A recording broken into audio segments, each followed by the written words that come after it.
Hello, today we're going to look at verb patterns when we're expressing a preference. So grammar matters when you're expressing your likes and your dislikes. So what sort of words express our likes and dislikes? Well, we have like, love, enjoy, hate, and can't stand, amongst others. And when we use these words, we usually have the verb plus the ing ending afterwards. For example, I like skiing. I hate waiting for the ski lift. I enjoy being in the mountains. I can't stand walking in the cold.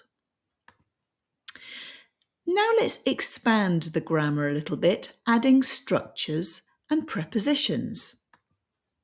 So two we're going to look at are keen on and fan of.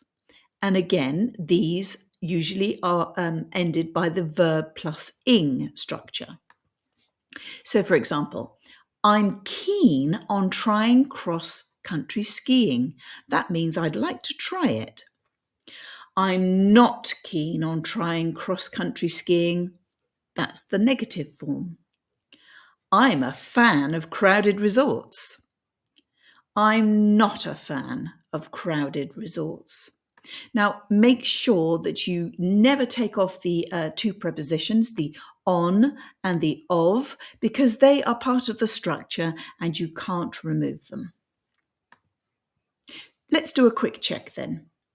I enjoy ski or I enjoy skiing. If you said skiing, you're correct. I'm not a fan of wake up or waking up early. Yes, it's waking up. We have the ing form. I don't mind wait or waiting for the lift. Yes, it's waiting for the lift, of course. Now it's your turn.